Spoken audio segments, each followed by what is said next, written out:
intact ng tour. Pas mo sa tour ni to gani inaya. Sama malas na du houten na don sendi. Oh, sem sar ito din. Ngayon ang pet catch siya.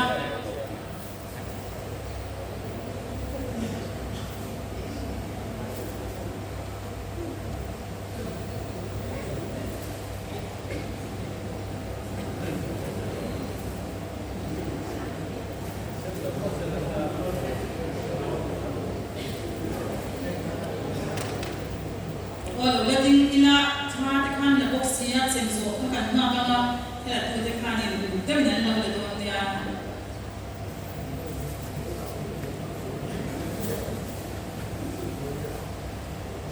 sen mate kan ni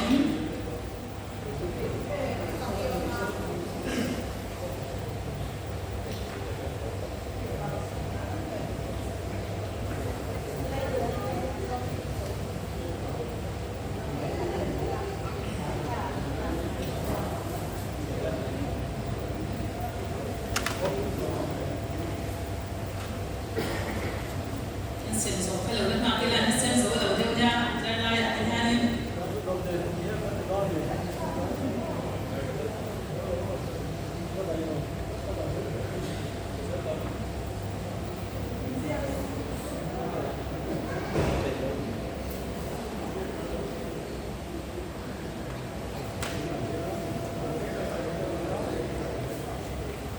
senso kami